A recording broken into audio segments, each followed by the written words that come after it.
Yo recién llegaba a Caleta hace un año aproximadamente, nos planteamos todos estos inconvenientes, digamos, este inconveniente de la falta de comunicación entre, entre lo que hacemos medicina. Y siempre un gran médico que yo tuve en Mar del Plata, él me decía que la medicina no hace falta de la última tecnología, sino es con qué tecnología se cuenta y qué resultados podemos obtener, o sea, emplear la tecnología. La tecnología es todo, la tecnología es mirar a un paciente, dialogar con los familiares, y en base a eso uno puede planificar qué terapéutica hacer, ¿no? Entonces, en base a lo que me decía Julieta y lo charlábamos, las distancias que hay para derivar un paciente, la incomodidad a veces que estamos en otro centro, que a veces no aceptamos pacientes, eso es parte de nuestra realidad. Entonces surgió, y gracias al hospital de tener Zoom abierto ilimitado, podemos generar este tipo de charlas. Este tipo de charlas, yo siempre digo, no es la Biblia ni es catedrática, sino es un intercambio de experiencia, de lo que uno puede hacer o uno ve y de las cosas que se podía hacer. Entonces, para dejar de tanto preámbulo, vamos a hablar sobre emergencias en pediatría. Y vamos a tocar en el día de hoy un tema que está muy vigente y que todos escriben, y que cuanto más se escriben y más papers se encuentra, más incertidumbre nos genera todo, ¿no? Digamos, y eso es lo que pasa, hay mucho escrito sobre la emergencia, sobre ahora el nuevo sistema inflamatorio, sistémico, y sin dejar de lado lo más importante, la detección precoz de un paciente que está infectado. Bueno, primero agradezco al hospital que me da la posibilidad de comunicarme, a Héctor Díaz, que es el que diagramó un poco toda la recopilación, a nuestro hospital y a todo nuestro servicio de terapia intensiva. No hay discriminación con respecto a cargo ni nada. Este es un equipo, y un equipo que trabaja para los chicos. Este es nuestro hospital, que todo el mundo lo conoce. Y también agradecer al doctor Jabonisky, que cuando le comenté desde sus Corrientes esta iniciativa, enseguida me puso a disposición toda la biografía. Lo que vamos a analizar y un poco a discutir y a plantear son dos grandes artículos. Un artículo es lo que ha hecho ahora la Sociedad Internacional de Cuidados Críticos y la Sociedad Europea de Terapia Intensiva sobre el tratamiento de los chicos con sepsis. Y por el otro lado, esta normativa que salió en agosto sobre el síndrome inflamatorio multisistémico asociado al COVID, que es una presentación nueva, digamos. Lo interesante de estas guías, que lo charlé con el doctor Jabonisky, es esto. Ellos no dan recetas magistrales, sino ellos lo que hicieron, que fueron aproximadamente 49 profesionales en 17 centros, hicieron la mnemotecnia de Pico. Entonces hubo grupos que se dedicaban a investigar los trabajos epidemiológicos, a investigar los tratamientos y a investigar la evolución. Y ellos dan consejos que después cada localidad o cada país los puede asumir o los puede crear, digamos. Acá no se trata de que desde acá se baje un algoritmo que en un paciente infectado hay que hacer esto, no, sino lo que ellos dicen, que hay que adecuar los sistemas al tratamiento. Entonces, Estas son los primeros, son las guías internacionales de la campaña para sobrevivir. Ya sabemos que en el 2005, 2008, 2016 dan unos protocolos de la campaña de sobrevivir al paciente séptico. Esto que está acá abajo es la publicación. Acá está el link donde es de acceso gratuito a todos estos artículos. Está bueno para poder leerlo. Esta actualización se hizo en febrero del 2020. Eso por un lado. Y segundo, es el manejo inicial del síndrome multisistémico en niños, relacionado temporalmente con el COVID, y está hecho el 31 de agosto por el Ministerio de Salud de la Nación. Por un lado eso. Lo que hacen ellos, bueno, y acá está la dirección donde uno lo puede encontrar. Entonces, lo que vamos a hacer es tratar de comentar sobre las pautas generales o las guías que ellos aconsejan para realizar un protocolo en cada localidad de sepsis, y lo otro es el síndrome multisistémico en niños, que se vio mucho con la presentación del COVID en distintas, ¿qué pasó? En distintos países. Bueno, acá las guías internacionales sobre la sepsis.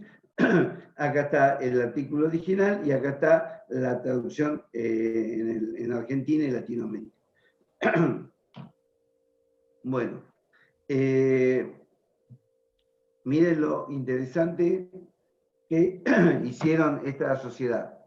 Lo que primero hicieron, ellos reafirman estas dos sociedades, la Sociedad de Cuidado Intensivo Crítico y la Sociedad Europea, y lo puse acá en rojo, es dar una orientación sobre las medidas que se pueden seguir para diagnosticar un paciente séptico y cómo poder orientar en un protocolo de trabajo, ¿no? Bueno, ellos empezaron con este análisis.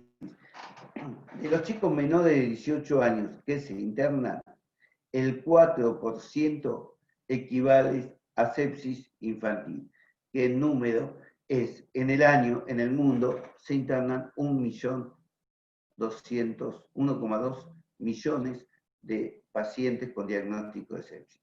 Esto es el porcentaje y el número de pacientes que se internan con sepsis durante un año, y de lo cual 8% van a terapia intensiva.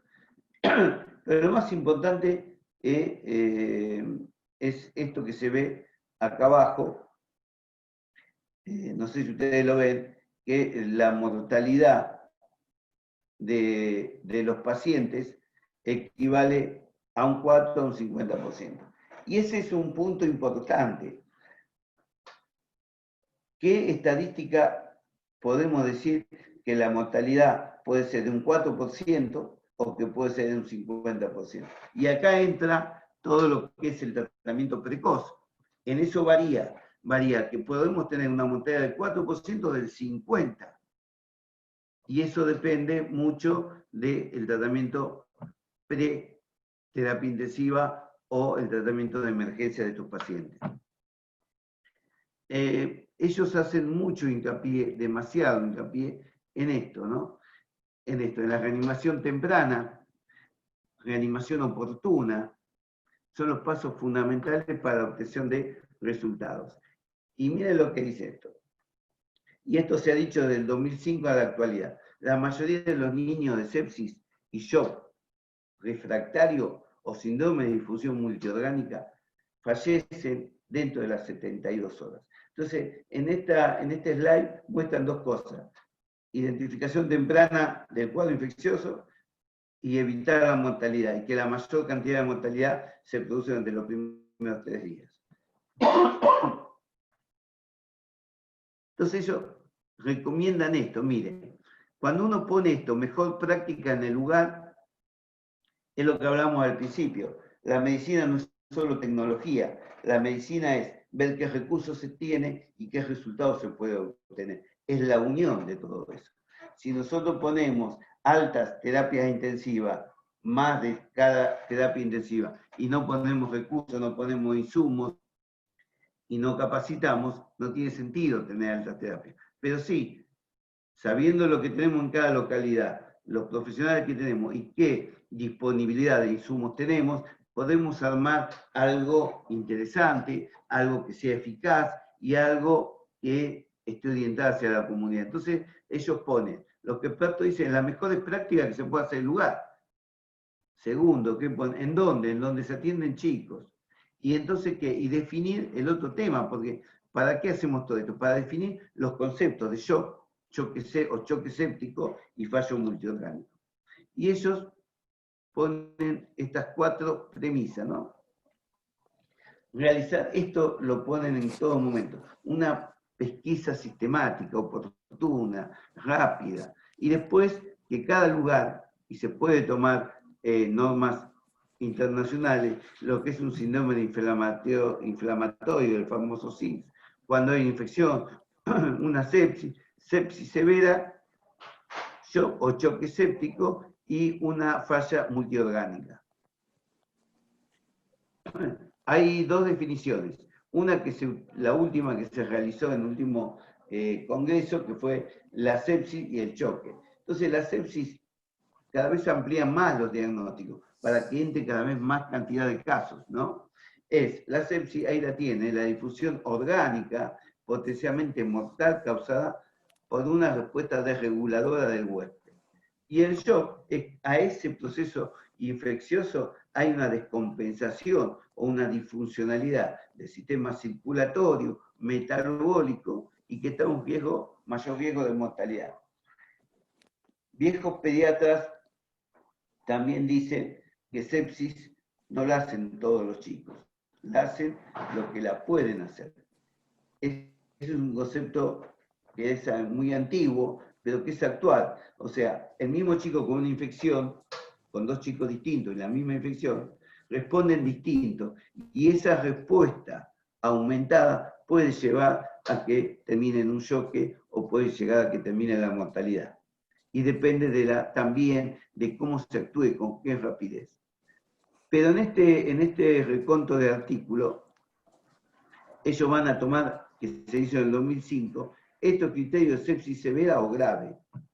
Es 2 o más criterios de respuesta inflamatoria sistémica, fiebre, hemograma, eritro elevada, la confirmación o sospecha de una infección invasiva y una difusión cardiovascular o dificultad respiratoria o difusión de algún otro síntoma que no sea el vascular. Entonces, estos pacientes que tienen más de 2 criterios de SIDS, más un foco infeccioso detectable o una infección invasiva, o que tienen una difusión de alguno de los síndromes, o sea, el síndrome respiratorio, el síndrome cardiovascular, estaba hablando de sepsis severa. Y el choque séptico es una infección grave, le sumamos a todo lo demás, más una disfunción en el sistema cardiovascular, donde lo más importante incluye la hipotensión, la necesidad de un tratamiento en ese paciente con droga vasoactiva o perfusión.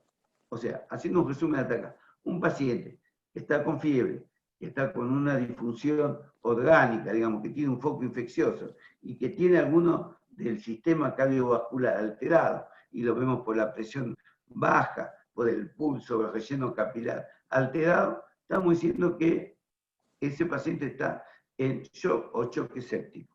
Esos fueron los grandes lineamientos que ellos dan. Entonces, y ahí pone, y ustedes lo pueden buscar, que es la difusión orgánica. La difusión orgánica, como lo dice, es la difusión de algunos de los sistemas, que puede ser el hematológico, el hepático, el respiratorio, el cardiovascular. Algunos de esos sistemas que se asocian a la infección es una difusión orgánica. Esto habla de la mejor atención, ¿no? ¿Qué recomiendan? Ellos dicen, nosotros no damos lineamientos, decir hay que hacer A, B o C, pero sí le decimos, escriban su protocolo, escriban en su localidad, pónganse en lugar de referencia con los centros que le van a recibir el chico, y ¿qué deben tener esos protocolos? Esos protocolos tienen que tener 3 cosas. Hablar sobre hemocultivos, hablar sobre fluidos y hablar sobre el antibiótico. Antes se decía que la sepsis se curaba solamente con antibióticos. Después se pasó que la sepsis se curaba con antibióticos y con líquidos. Y después se pasó a decir que para saber qué germen tenemos es importante hacer la toma de hemocultivo lo más precoz posible, si se puede. En base a estas tres cosas, ellos dicen, ustedes organicen su protocolo. Y en este cuadrito que tratamos de hacer, ellos dividen también, nosotros también, el sistema de salud. Nosotros tenemos sistema de salud que tiene terapias intensivas infantiles, donde se puede hacer un control más exhaustivo, donde se puede tomar mediciones más precisas, y un sistema de salud que no tenemos terapia intensiva y que solamente tenemos servicio de pediatría o sala de emergencia. Por supuesto que de ahí uno va a tratar, si está en una localidad de menor equipamiento, menor recursos tecnológicos, derivarla a un sistema de mayor complejidad. La mejor derivación se realiza cuando se toma la medida preventiva. Esto significa, y todos ustedes lo entenderán, que no hace falta que un chico esté infectado y primero poner la ambulancia, el chofer, el enfermero y salir. Hay que tomar medidas para compensar. Y aunque esto parezca muy redundante, ellos en la búsqueda de la biografía de los trabajos vieron que muchos de los chicos que se descompensa porque no está tomadas las medidas primarias que se debe hacer. Bueno. Mire, yo puse este slide más o menos hace 10 años atrás. Y leyendo la actualización actual, esto nunca pierde vigencia. Lo importante es el acceso vascular. El acceso vascular, ¿por qué? Porque en base a eso nosotros podemos salvarle la vida a un chico.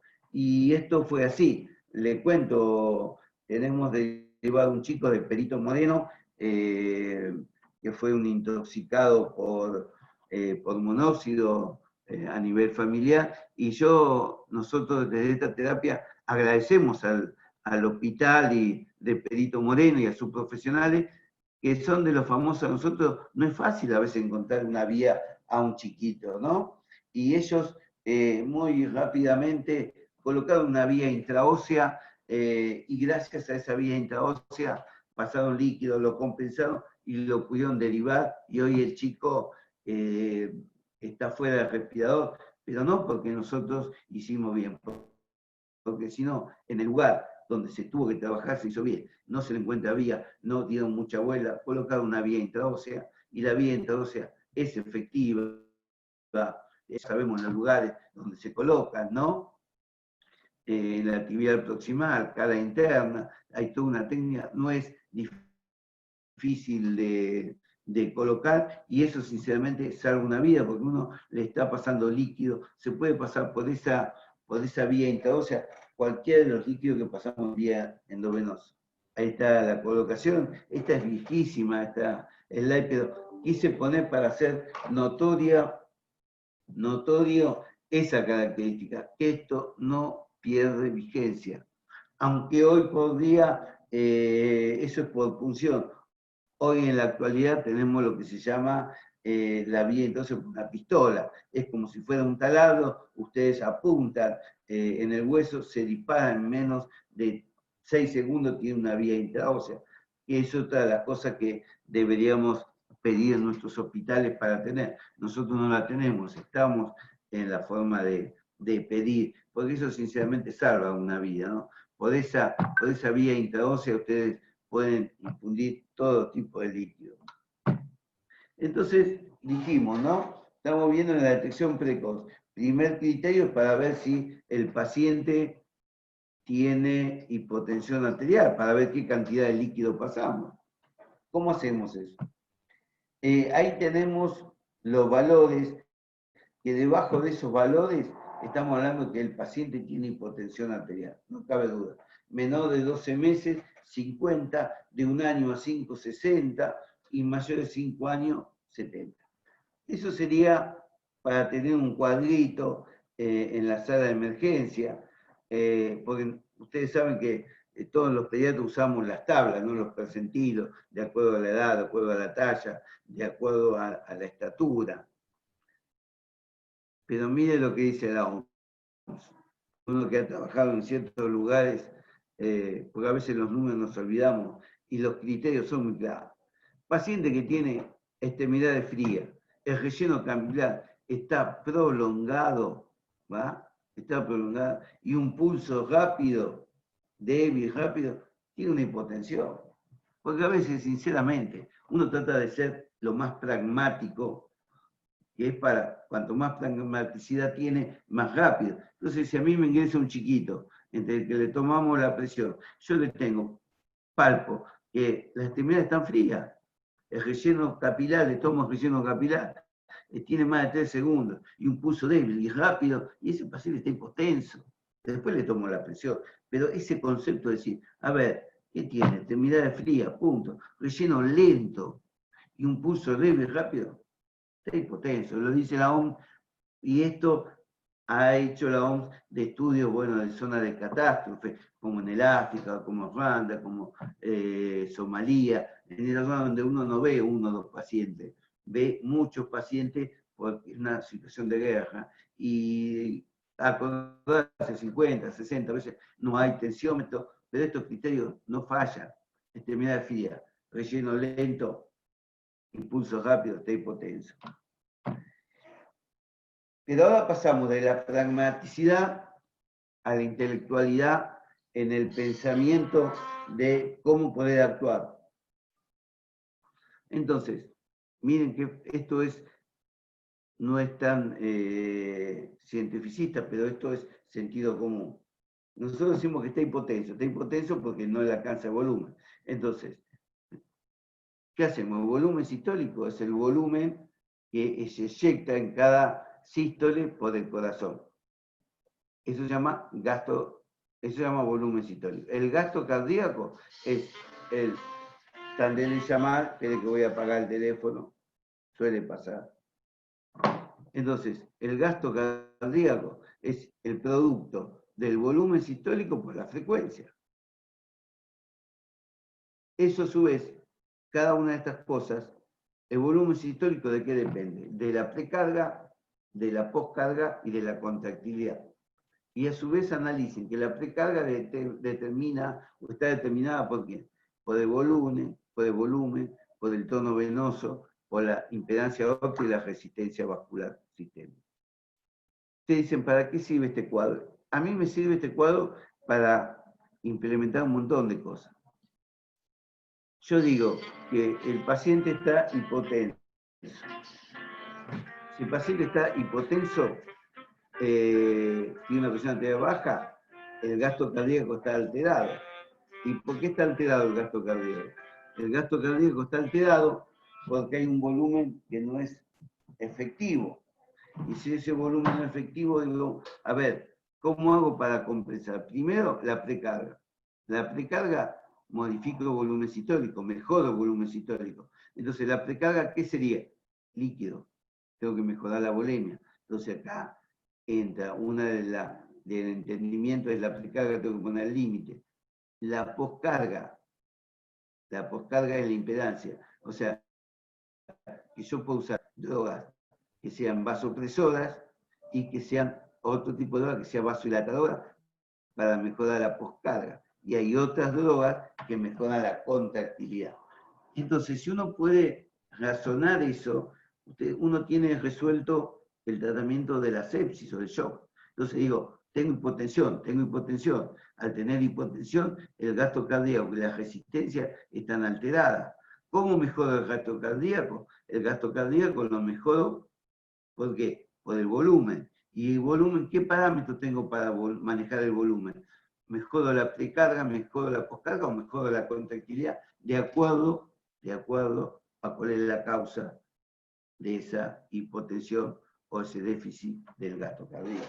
Hoy estamos hablando más si el gasto cardíaco es bajo o es alto, y vamos viendo, porque si a veces el gasto cardíaco es alto, tiene que ver la resistencia periférica y se usa vasodilatador. O sea, en base a este simple escalera uno puede entender fisiológicamente dónde y cómo tengo que actuar.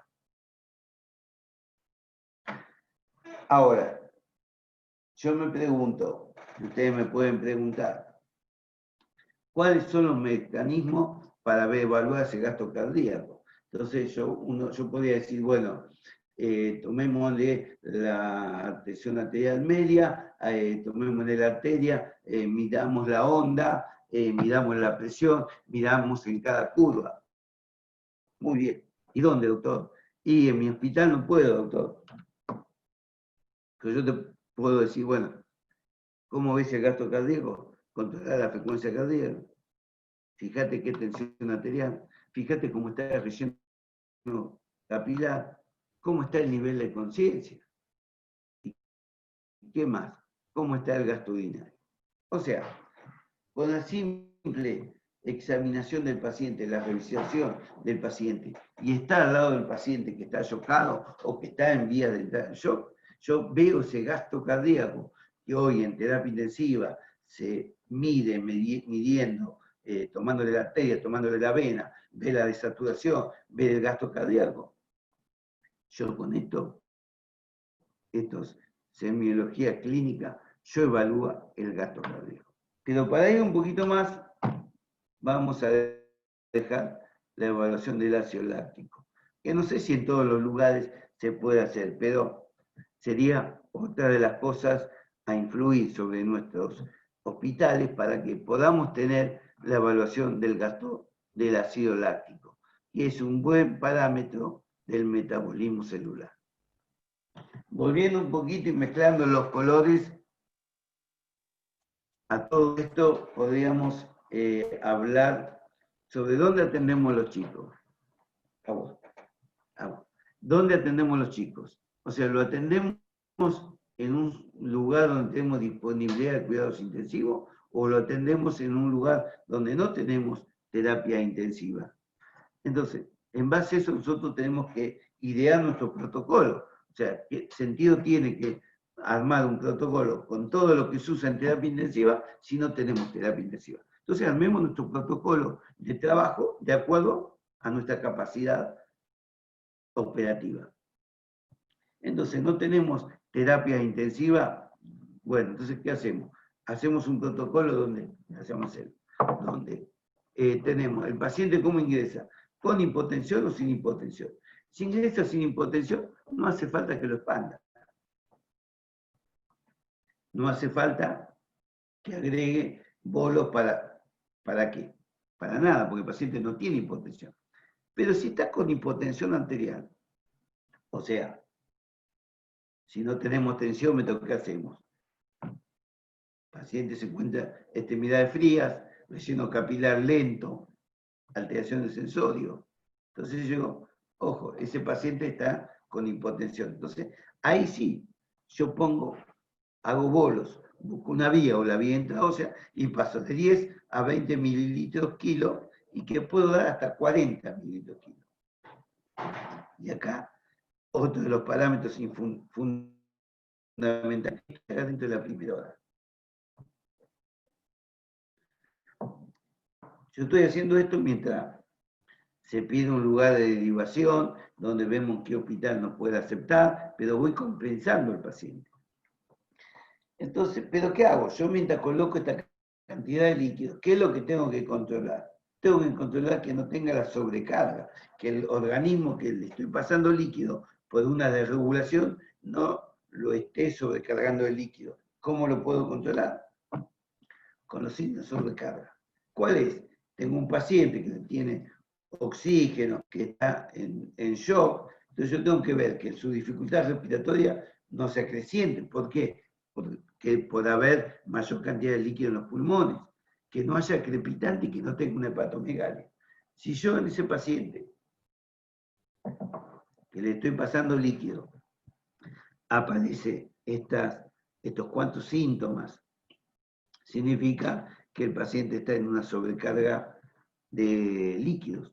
Por lo tanto, tengo que evaluar bien hasta dónde sigo colocando líquido.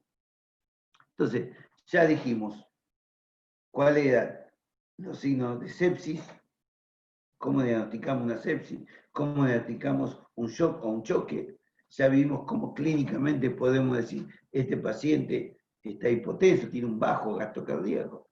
Ya vimos qué es lo que le tenemos que pasar, líquido. Y lo que la OMS aconseja es empezar con esto, de 10 a 20 mililitros de cristaloides isotónicos durante 30 a 60 minutos, seguido de 10 mililitros adicionales durante los 30, si la condición no mejora. O sea, nosotros hacemos una expansión a 20 y vemos que a los 30 minutos el paciente sigue hipotenso, sigue con pulsos débiles y no tiene signos de sobrecarga, sigo colocando líquido. La gran pregunta. En este trabajo ellos evaluaron 3 clases de líquido.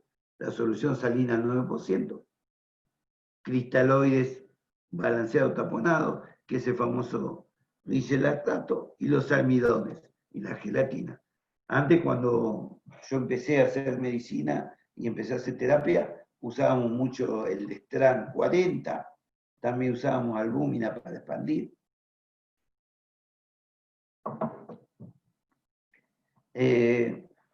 Y usábamos poco la solución salina porque teníamos todos estos nuevos productos y usábamos. La solución salina sabemos que puede dar esto, ¿no? Se han encontrado pacientes con acidosis hipoclorémica, inflamación sistémica, lesión renal aguda, coagulopatía. Esto es mucho más caro que la solución. Entonces, ¿ellos qué recomendaron? De lo que recomendaron, ellos hay algo que dijeron, esto no se usa. No se usa ¿por qué? Porque no hemos tenido buenos trabajos. Y ellos recomiendan, si se puede usar en esta primera etapa el Rigen lactato, es mucho mejor. Si no usamos Rigen lactato, podemos usar salina, controlando que no se transforme en una acidosis. ¿Estamos de acuerdo?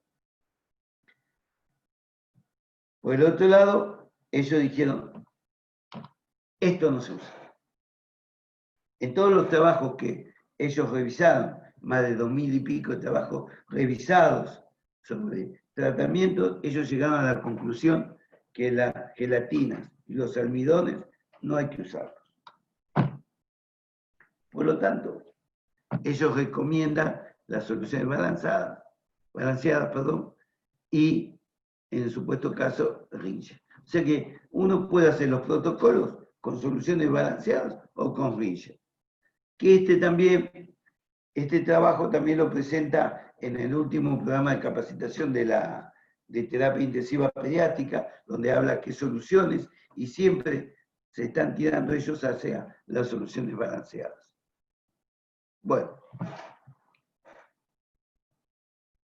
este slide también lo saqué de una charla que se ha realizado hace mucho con el shock hipovolémico, ¿no? Porque en la famosa discusión del shock hipovolémico, cómo era la relación entre plasma, plaquetas, crioprecipitados, pero ahí quedó muy claro, y esto se puede dar en el shock, estas 3 cosas: la hipotermia, la coagulopatía y la acidosis. Es la tríada letal o la tríada de la muerte. Lo bueno sería, si en un paciente que está hipotérmico, que tiene extremidades frías, que está hipovolémico, podemos evitar que haga hipotermia, podemos evitar la coagulopatía y evitar la acidosis, no va a favorecer mucho más. Pero recuerden que estos 3 síntomas hay que tenerlos muy de cerca en un paciente que esté chocado, que esté en sepsis.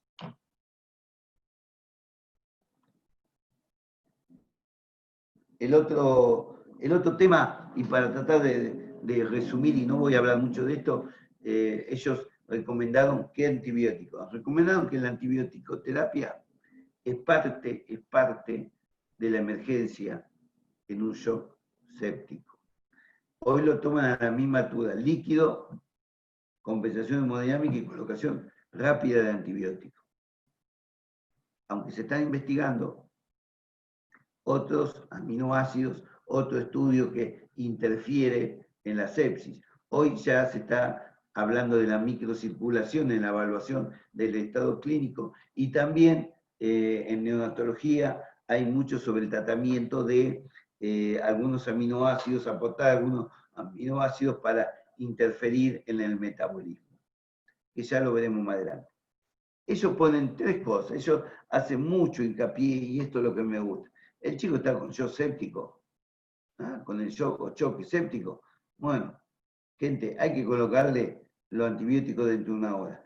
Ellos recomiendan siempre el hemocultivo, pero a veces es muy difícil. Pero dentro de la primera hora hay que dar. Es una recomendación fuerte, una evidencia de muy baja calidad.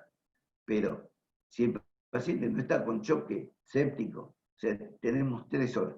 Esto, en los 2 estudios, ellos evaluaron la posibilidad de mortalidad y vieron que cuando un paciente está con choque y se colocó el antibiótico dentro de la primera hora, la mortalidad desciende mucho. Y ese es el concepto. Y después, la otra gran discusión, que más que todo me gustaría que se diera con los infectólogos, ¿no? ¿Qué antibiótico usamos? Y ellos son muy claritos en este sistema. No hay que poner mucho antibiótico, hay que ver el estado general del paciente. Si el paciente no tiene factor de riesgo, no hace falta muchos antibióticos. Si el factor tiene antecedentes de riesgo inmunitarios o tiene otro antecedente o hay gérmenes multiresistentes, ahí sí hay que hacer en multidroga. ¿Por qué? Porque hay estudios que a veces a un paciente séptico nosotros le colocamos 2 o 3 antibióticos, como pensando que la gran cantidad de antibióticos mejora la evolución. Mejora cuando hay ciertas condiciones, no de costumbre. Entonces, y ellos lo pusieron. Niño que no tiene antecedentes, que está sano, que hizo una sepsis, con un solo antibiótico, como la famosa septazona andaría. Pero si en la zona hay un SANER o resistencia al neumococo, se le puede agregar septazona banco o se le puede poner una aminoglucósido y más un carbamazepine. Entonces, ellos hablan ahora de sepsis adquirida en el hospital. Entonces, hay que cubrir una pseudomonas, puede ser un carbamazepine, todas las variedades previas del paciente. ¿Qué factores de riesgo tiene? Otra situación a tener en cuenta, los recién nacidos con la listeria, la epidemiología de la influenza. En invierno siempre le colocamos a una neumonía con sepsis o celtamivir. Las intraabdominales, ver de acuerdo a qué lugar, qué antecedentes, qué antibióticos se les pone. ¿No?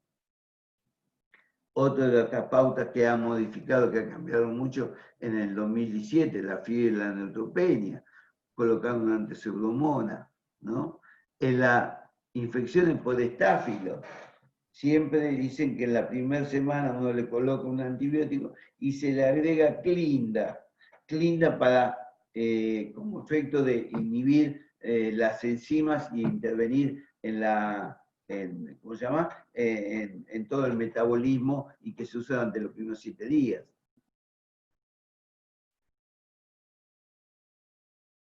Otro de los casos, si nosotros tenemos un paciente internado y tiene un acceso venoso y pensamos, sospechamos que la fuente de su cuadro de sepsis es ese acceso, hay que sacárselo. Colocar otra vía, sacar el cultivo, sacar la punta y colocarlo otra vía, lo antes posible. Mire, el control de la fuente es importante. Donde haya un foco infeccioso, es importante drenar, por ejemplo, drenar el empiema, drenar la neumonía con derrame, la titiseta, la sepsis, el absceso superiótico, extracción, todo lo que dé, ¿no? Extraer también los catéteres si están infectados, y se debe realizar entre las 6 a 12 horas. Les cuento un caso muy chiquitito de yo estaba en Mar del Plata y de Necochea me llaman un domingo diciendo que tenía un chico de 7 años con con fiebre, decaimiento, y que empezaba que estaba séptico. Le digo, ¿y tiene foco? Sí, tiene en la rodilla, tiene una lesión por una herida de hace una semana. El chico se había caído, lo suturaron, hizo un levantamiento del colgajo del pie, lo suturaron y se le dio antibiótico 2 días endovenoso, se mandó a la casa y ahora vuelve, pero no está bien, doctor. Yo creo que está séptico. Y la rodilla, no, la rodilla es superficial. El lunes la van a operar, la van a llevar al quirófano, porque hoy es domingo, sábado a la madrugada, para extraer el foco y todo. Pero sigue con fiebre, sigue decaído. Y le puse 3 antibióticos, le puse ceftriaxona, le puse banco y le puse un aminoglucósido. Ya lleva 24 horas y no mejora. Bueno, mandame una foto, de esto hace unos 5 o 6 años. Mandame una foto para ver el cuadro, cómo está. Digo, a ver, mandame la foto de la lesión en la piel. Esa no es. Para crear un poco más de expectativa, esa es una de nuestras camas de terapia intensiva de acá de Caleta, Olivia. Ahí está Marcelo, nuestro terapista, y 2 de personal de enfermería trabajando. Este es el aislamiento hoy que tenemos para COVID. Les cambio el tema, miren qué linda que está. Estamos orgullosos de este sector, que hay para 2 camas, ahora tenemos una, y del otro sector tenemos 3 camas más. Pero vuelvo al caso anterior. Miren,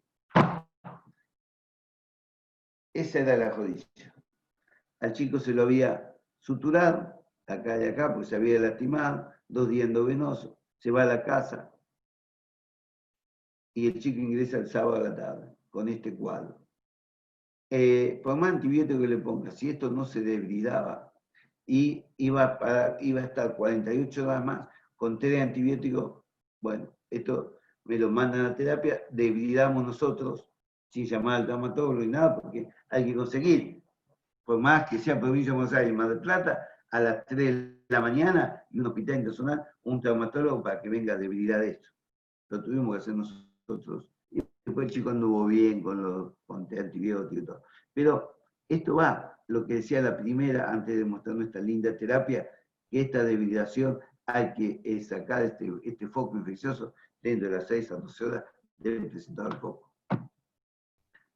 Bueno, ahora vemos cómo monitorizamos un paciente que está infectado. Lo primero que hablan todos los libros y lo que recomienda es este consenso es el metabolismo del oxígeno. Y el mejor síntoma indirecto de controlar este metabolismo es el ácido láctico. O sea, el ácido láctico en las campañas y todo es el producto de la metabolización de cómo el organismo obtiene oxígeno. Puede ser por la vía aeróbica o anaeróbica.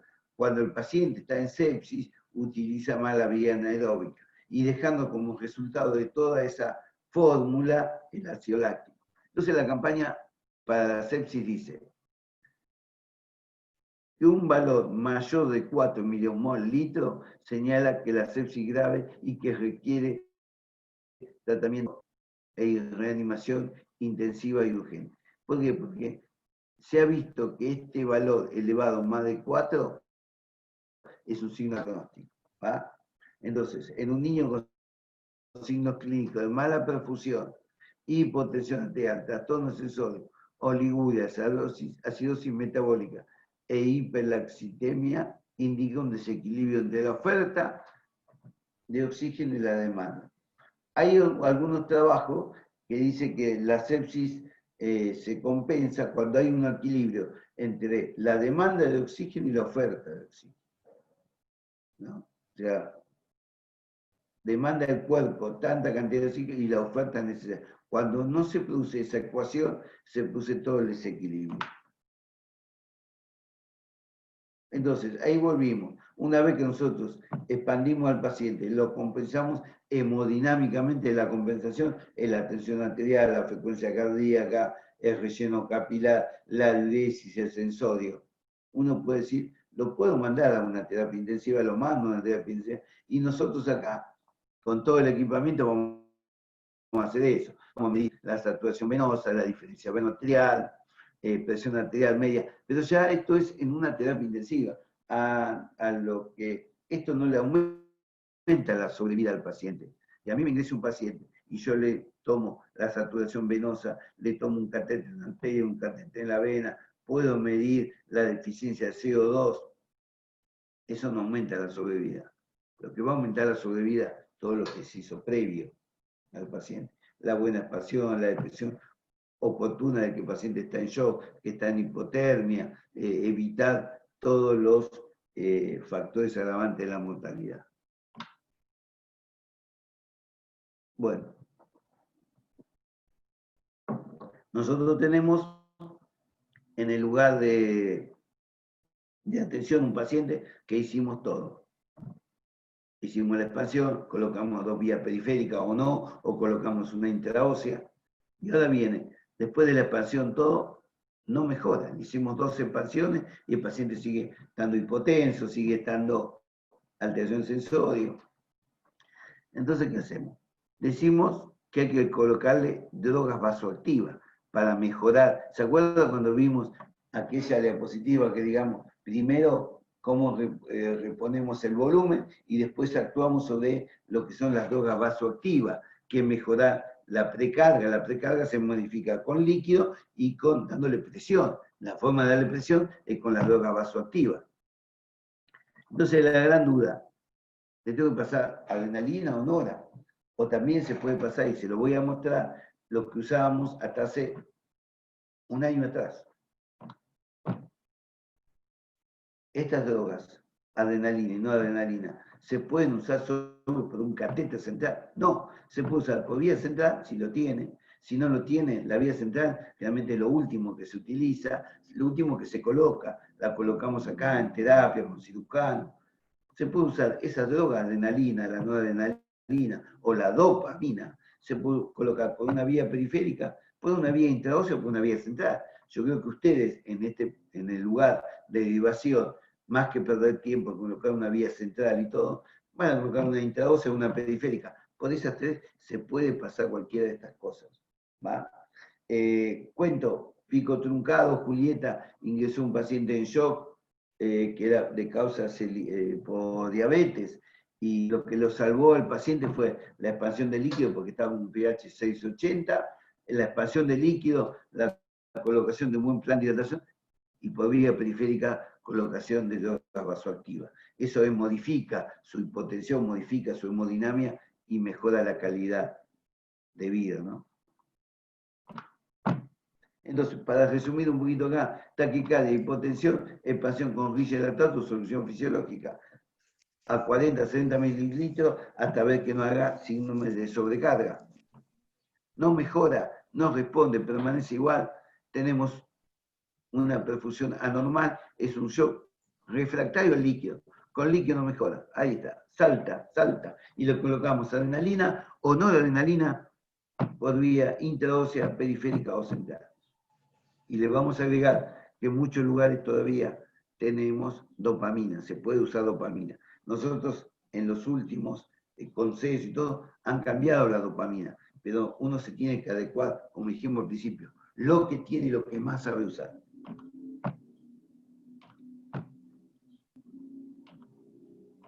Bueno. Acá hay 2 cosas. Corticoides sí, corticoides no. En pacientes que están compensados hemodinámicamente, que ya pasamos líquido, pasamos droga vasoestable y está estable, ellos no encontraron ningún trabajo que modifique el uso del corticoide. ¿Se puede? No, no se usa. Pero en pacientes que están descompensados, que le hicimos todo, y sí igual dice que se puede usar o no se puede usar. Lo dejan a la libre experiencia de cada uno, pero de todos los trabajos que hicieron, de todos los centros, en ninguno encontraron definiciones importantes. En resumen, no hay ninguna investigación de alta calidad que respalde o refute el uso rutinario de corticoesteroides ayudantes en la sepsis o el shock. Pero ¿qué hay que tener en cuenta? Esto que da vuelta y da vuelta. Pacientes que están aplicando corticoides, sea un síndrome nefrótico, o sea, por una insuficiencia o una hiperplasia suprarrenal, cuando viene y ya tiene corticoides de base, hay que reforzar la dosis. Estos sí son los casos que sí se debería usar corticoides, ¿no?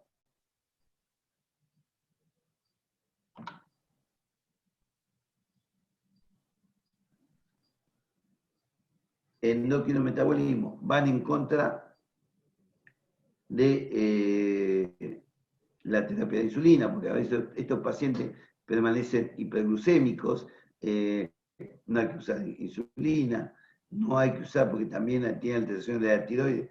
O sea, todo lo que sea preventivo, ellos lo descartan. Con respecto a la nutrición, los grandes 7 dilemas que hay es esto. Paciente que está en shock, que por ejemplo tienen ustedes 24, 48 horas, no hace falta derivarlo. La alimentación es temprano o tardía. Y se aconseja lo más temprano posible, dentro de las primeras 48 horas.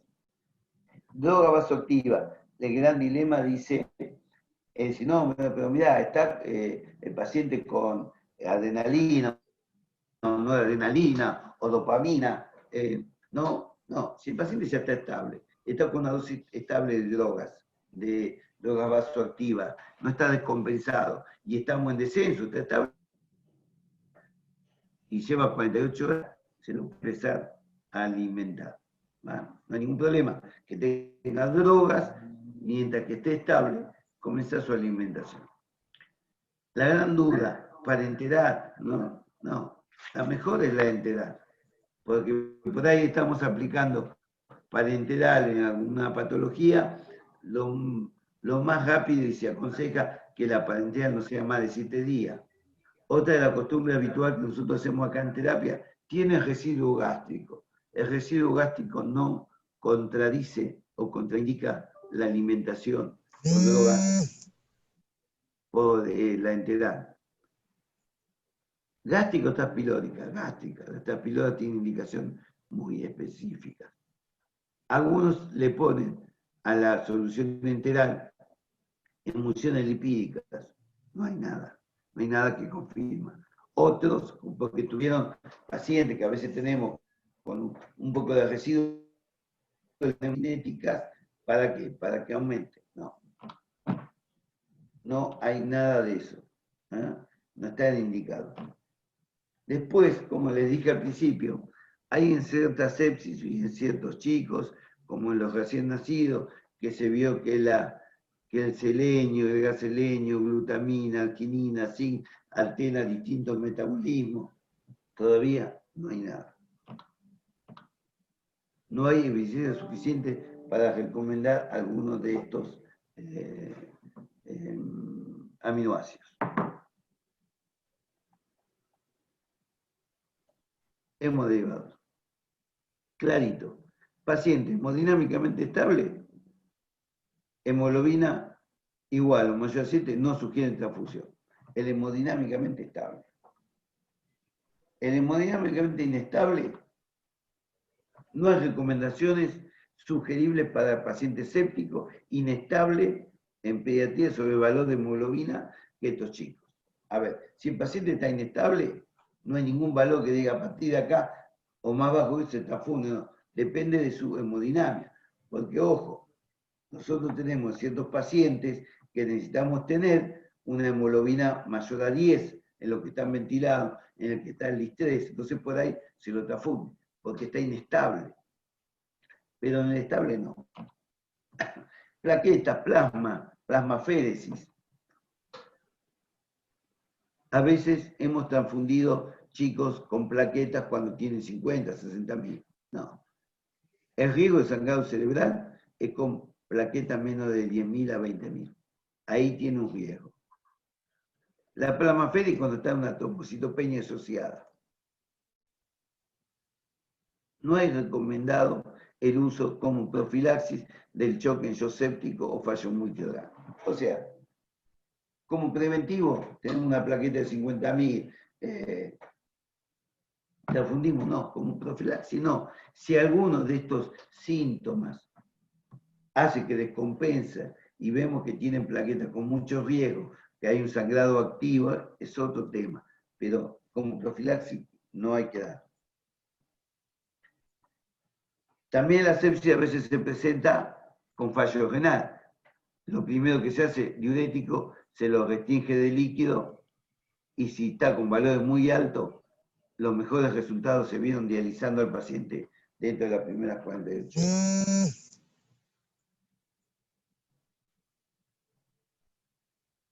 Hice una pausa. En una época aplicábamos todo paciente séptico inmunoglobulina.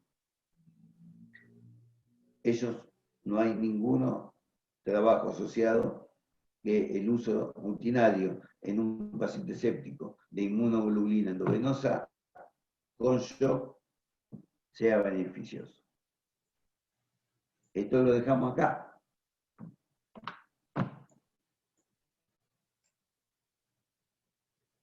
El tan famoso úlcera por estrés, ¿no? Paciente séptico, le ponemos siempre ranitidina o algo. Una recomendación débil, evidencia muy baja calidad. O sea, la rutina no hay que usar profilaxis para el sangrado por estrés. Pero si el paciente tiene un fallo multiorgánico, ¿no? Coagulopatía, corticoide altas dosis, ahí sí, ¿no?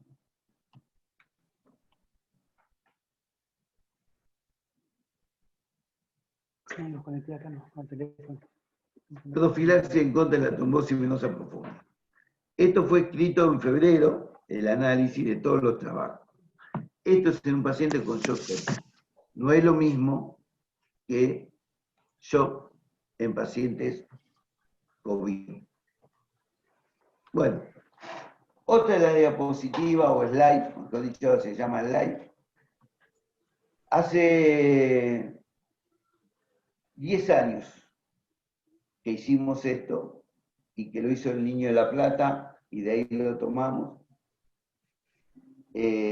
hasta el punto que la quise poner por algo importante. Mire, en la nueva normativa, en el nuevo algoritmo que usamos en las terapias, este ya sería viejo. En el nuevo algoritmo ya no se usa más dopamina. El nuevo algoritmo en pediatría está hecho del 2017, la última actualización. Este más viejo. Acá se pone dopamina. En el actual ya no se usa más dopamina. Ahí se usaba dopamina, si no andaba se le colocaba adrenalina. Ya hoy no se usa más dopamina, se usa adrenalina.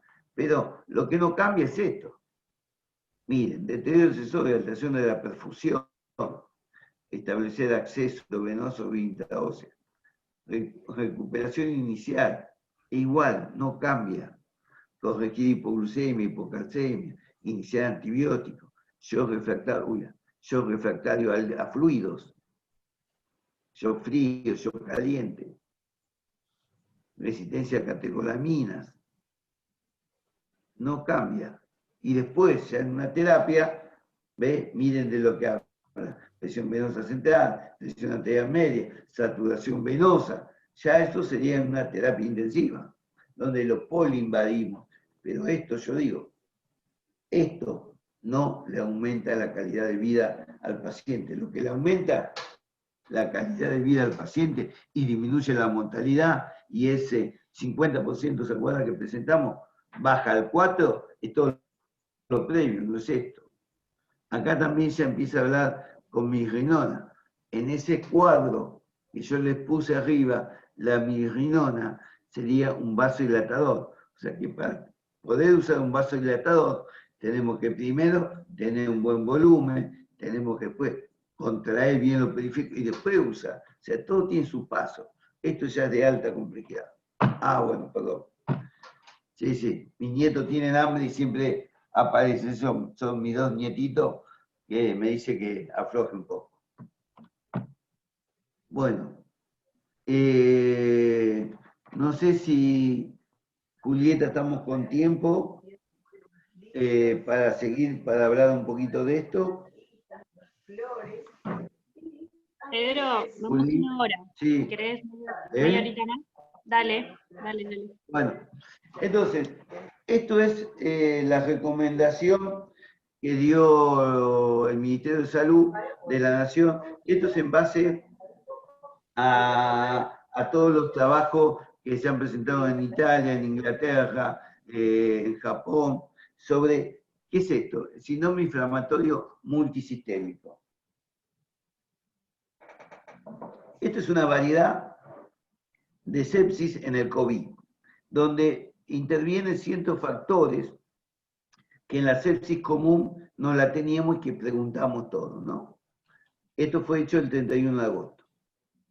Miren con lo que este síndrome comparte muchos cuadros, con un síndrome de activación macrosófico, macrosofágico, con un Kawasaki, con una sepsis, un shock tóxico y una miocarditis. Nosotros decíamos antes, y hemos presentado algunos trabajos de el síndrome de activación macrosófica, o sobre ese síndrome decíamos, un paciente séptico que a las 48 horas no mejora y sigue igual, hay que empezar en un síndrome macrosofágico. Por lo tanto, hay que hacer punción de médula, ver si hay macrocitosis, y si hay eso hay que colocarle corticoides. Hoy, este síndrome de activación presenta... Hay alguien que tiene abierto el micrófono. No sé quién tiene un teléfono LG, tiene abierto el micrófono, si lo puede silenciar. Seguí nomás, Pedro. Muy bien. Bueno, entonces,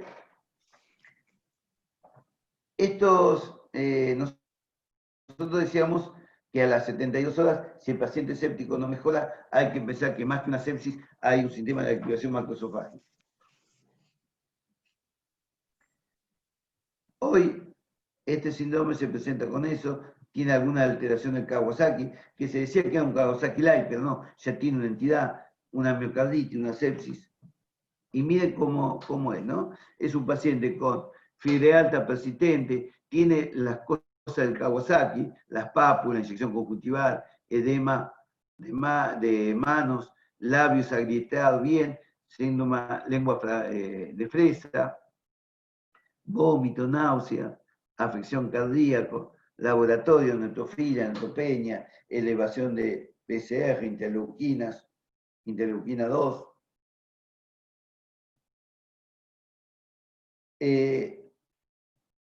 Antes de pasar a esto, y no puse todo lo demás, lo que ellos aconsejan es, independientemente que pensamos que tiene un síndrome, porque aparte de todo esto, nosotros un paciente séptico en esta época le vamos a pedir para el COVID. El COVID nos viene positivo y presenta un cuadro séptico. Es este síndrome.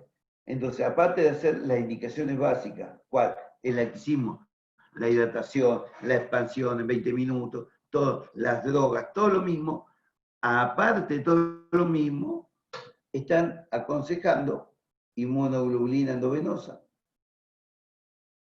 1 o 2 gramos para los casos, 2 gramos kilo para los casos moderados severos, más que tiene compromiso miocárdico. Esto lo avala el Colegio Americano de Reumatología. O sea que aparte de tener un séptico que en la sepsis común fuera de COVID, nosotros no hacíamos. Estaba contraindicado la inmunoglobulina. Acá está indicada la inmunoglobulina, siempre y cuando que tengamos un COVID positivo. Perdón. Otro estudio también recomienda el uso de metilprednisolona en altas dosis. 2 dosis de gamma globulina. Y acá la gran discusión en los adultos no tanto, porque ellos previenen la trombosis, nosotros nunca, porque no hay casos. Pero en este caso, la gran discusión nuestra es esta coagulopatía, porque presenta alteración del KPTT, del tipo de protombina. Entonces, ¿es una coagulopatía o es un síndrome hiperinflamatorio que da estas alteraciones. Esa es la gran duda que hay sobre estos casos. O es un cuadro de coagulopatía o es un síndrome inflamatorio que se presenta con esto. Me trae agua porque estoy a la miseria. Gracias. Entonces, dentro del laboratorio que nosotros pedimos, vamos a ver qué tenemos. Mirá, el límido de elevada prolongación del tiempo de protrombina y tiempo parcial de tromboplastina. Si yo veo estas dos cosas, digo, este paciente tiene una coagulopatía, pero tengo el límido D elevado. ¿Es una coagulopatía? ¿O es un proceso inflamatorio? Y a su vez, tengo el fibrinógeno elevado. O sea que hoy, en un paciente que ingresa séptico, le pido todo el laboratorio, también le tengo que pedir, no olvidarme en pediatría, de pedir fibrinógeno, el límido D, todo para la coagulación. Entonces, acá la gran discusión es que se dice, ¿qué es una coagulopatía o un síndrome inflamatorio que da todos estos cuadros? Entonces, es un síndrome precoagulante, se está coagulando y va a dar una trombosis, porque tengo aumento de límido, pero también tengo aumento de fibrinógeno. Entonces, puedo decir que este es parte de un síndrome inflamatorio.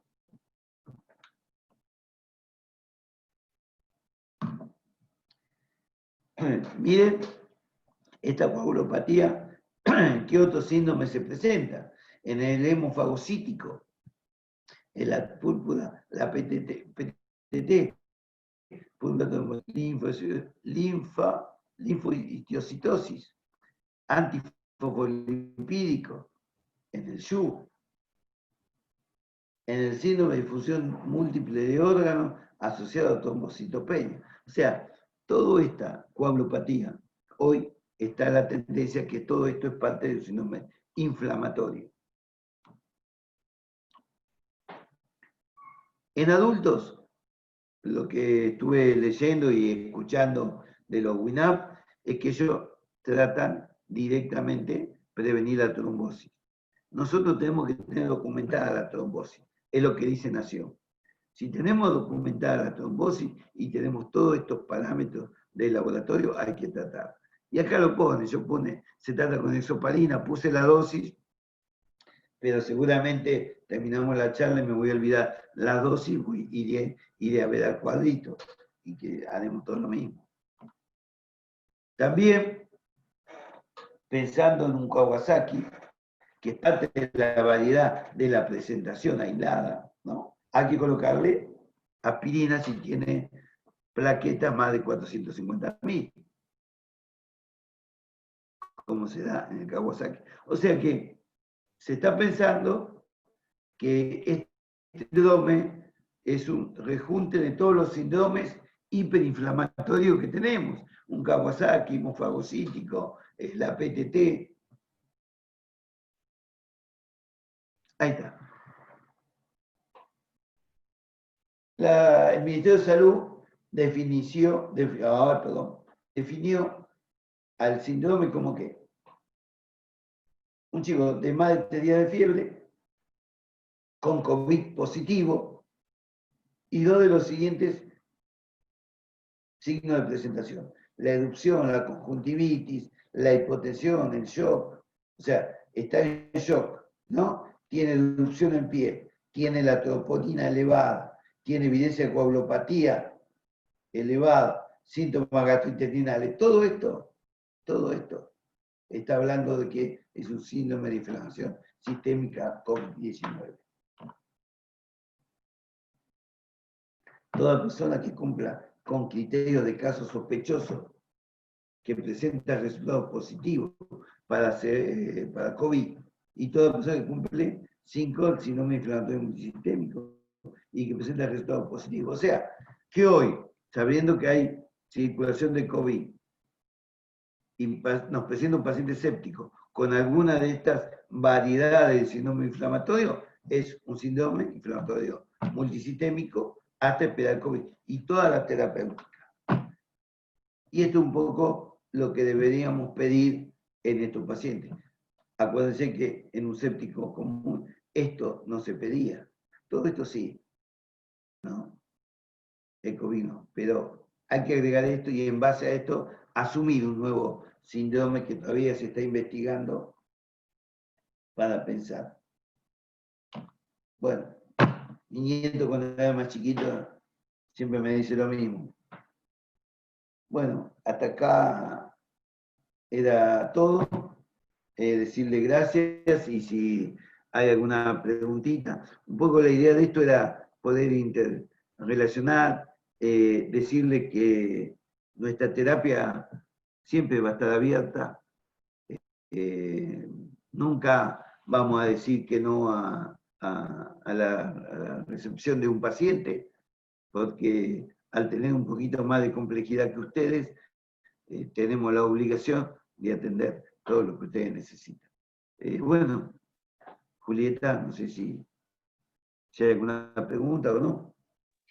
Estaba mirando el chat, pero bueno, ahí el que quiera preguntar puede activar su micrófono o bueno, hacer preguntas por acá.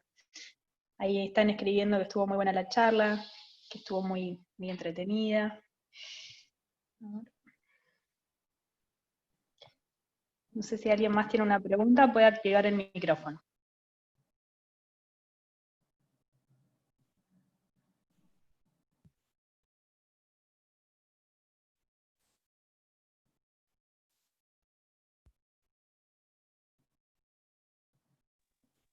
Buenos días, doctor. A la licenciada Faíñigo.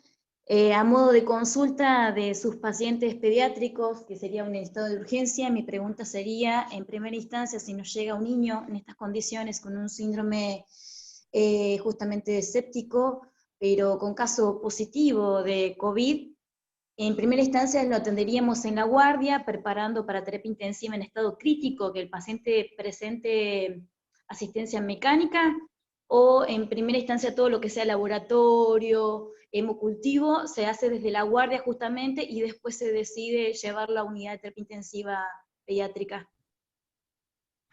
No, estamos pensando que es un paciente con séptico, un shock séptico. Yo creo que estos pacientes deberían traerse a unidad de terapia intensiva y desde acá hacer todo. ¿Por qué? Porque un laboratorio no le va a mejorar la evolución al paciente y el riesgo que tenemos el sistema sanitario de hacer todo eso y de infectarnos, creo que es mucho mejor y más medidas de seguridad se podrían hacer acá en terapia intensiva, ¿no? Entonces, perfecto. Entonces, para reconfirmar, serían estados de pacientes COVID positivos, directamente todo iría a terapia intensiva de UTI pediátrica, en el caso que ingrese un niño con todo esto shock y justamente shock séptico. Solamente en esa situación, o como todos los diagnósticos que mencionó, macrosofágico, o un PPT, o sea, sí o sí tiene que ser dentro de esos cuadros para considerar, más allá de COVID positivo, que venga complementado. ¿Sabe por qué se lo pregunto? Porque pasó en estos días una instancia así. ¿En qué momento derivar el paciente que vaya a una unidad de terapia intensiva? Y si se le tomaban todos los estudios, yo sé que es una pregunta básica, pero estaría bueno como para organizarnos. Sí, yo creo que, a ver, el paciente que está séptico, que está infectado o algo, tiene que venir a terapia intensiva, eso no cabe duda, ¿no? Y desde acá hacer todos los análisis.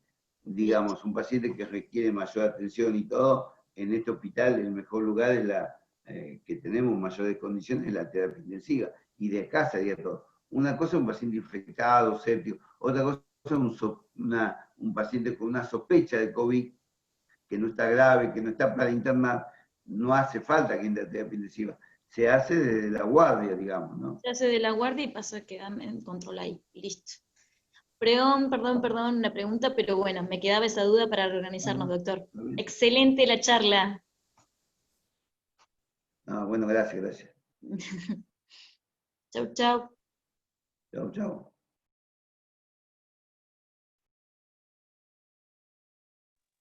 No sé si alguien más tiene alguna pregunta.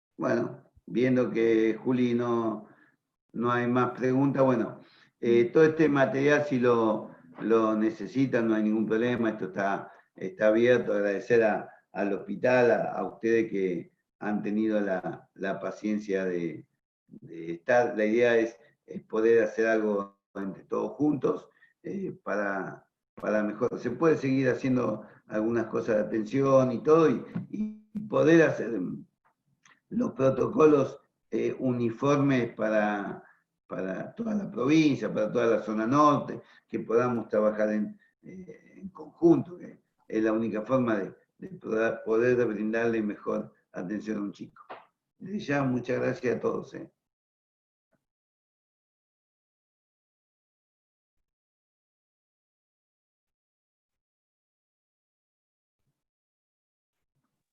Chao, hasta luego a todos. Chao, chao.